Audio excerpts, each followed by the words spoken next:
Assalamualaikum warahmatullahi wabarakatuh. Nah, selanjutnya kita akan bahas tentang peninjauan kembali sebagai salah satu upaya hukum luar biasa. Ya. Upaya hukum luar biasa kan ada peninjauan kembali, kemudian ada perlawanan pihak ketiga atau der dan verset. Nah, di sini kita bahas tentang peninjauan kembali. Peninjauan kembali di sini adalah peninjauan kembali atas putusan hakim yang telah mempunyai kekuatan hukum tetap, atau biasa disebut dengan putusan inkrah van gewisde. Ketentuan mengenai peninjauan kembali, ya, ini hanya bisa diajukan satu kali, kemudian tidak menunda atau menangguhkan pelaksanaan putusan atau eksekusi, dan peninjauan kembali itu bisa dicabut sewaktu-waktu sebelum diputuskan dan tidak bisa diajukan lagi apabila sudah dilakukan pencabutan.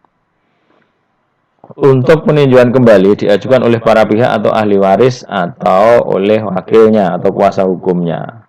Apabila dalam proses peninjauan kembali ini pemohon meninggal dunia, bisa dilanjutkan oleh ahli waris.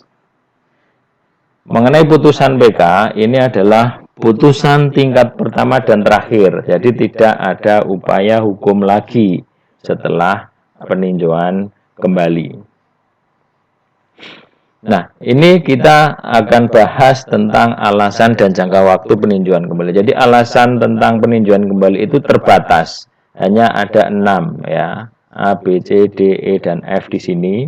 Dan kemudian masing-masing alasan tersebut berbeda menghitung jangka waktunya. Jangka waktunya sama-sama 180 hari. Tetapi menghitung 180 hari itu nanti tergantung pada alasan yang digunakan dalam peninjauan kembali.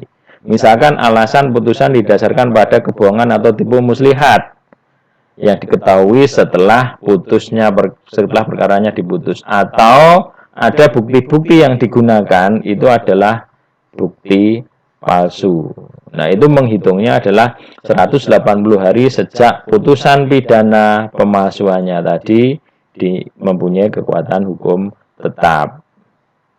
Alasan yang kedua untuk bisa PK adalah novum atau adanya bukti baru yang bersifat menentukan. Ya, sementara pada saat pemeriksaan itu tidak dapat ditemukan.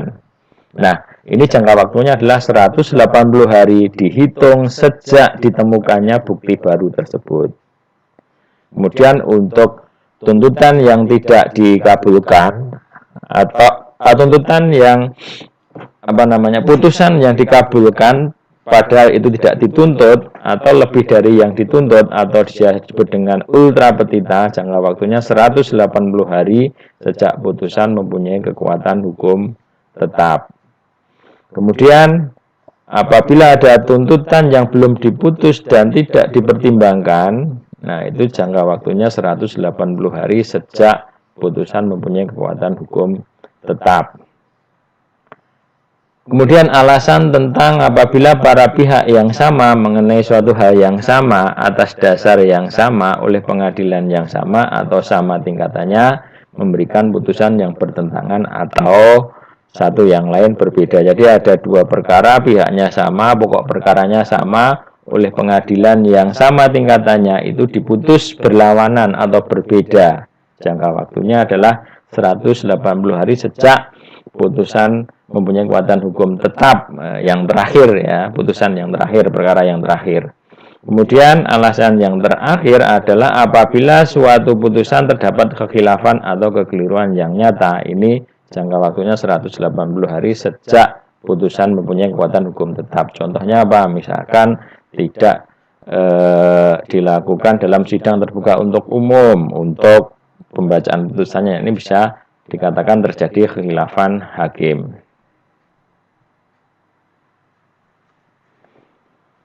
Mengenai tata cara mengajukan peninjauan kembali, pertama, pengajuan peninjauan kembali itu dimasukkan pemohon kepada Mahkamah Agung, ya, diajukan ke Mahkamah Agung melalui Ketua Pengadilan yang memutus perkara pada tingkat pertama. Kemudian permohonan peninjauan kembali ini diajukan secara tertulis, ya, dengan menyebutkan alasan dan dimasukkan ke paniteraan pengadilan yang memutus perkara pada tingkat pertama. Ya, bisa secara tertulis, bisa secara lisan. Untuk secara lisan, nah ini diuraikan permohonannya secara lisan kepada ketua pengadilan tingkat pertama yang memutus perkaranya. Kemudian setelah adanya permohonan peninjauan kembali diterima oleh kepanitraan nanti mengirim atau menyampaikan pemberitahuan permohonan peninjauan kembali kepada pihak lawan selambat-lambatnya 14 hari setelah menerima permohonan.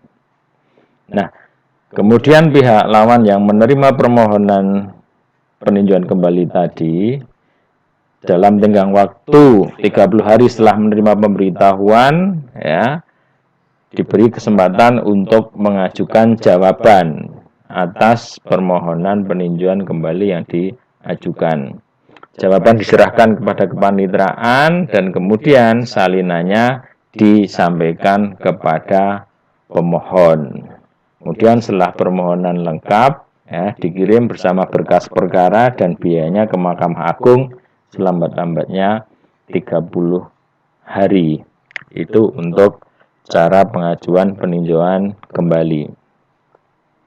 Mengenai tata cara pemeriksaannya, nah di sini Mahkamah Agung memeriksa permohonan kembali berwenang untuk memerintahkan pengadilan yang memeriksa perkara pada tingkat pertama atau tingkat banding untuk melakukan pemeriksaan tambahan atau meminta segala keterangan serta pertimbangan dari pengadilan yang melakukan pemeriksaan.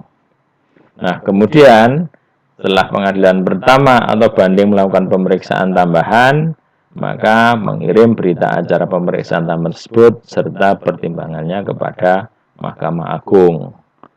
Dalam hal Mahkamah Agung mengabulkan permohonan PK, maka Mahkamah Agung membatalkan putusan yang dimohonkan PK, kemudian memutus sendiri perkaranya. Apabila menolak, ya berarti permohonan tersebut tidak beralasan. Putusan Mahkamah Agung di dalam perkara PK di sini harus disertai dengan pertimbangan.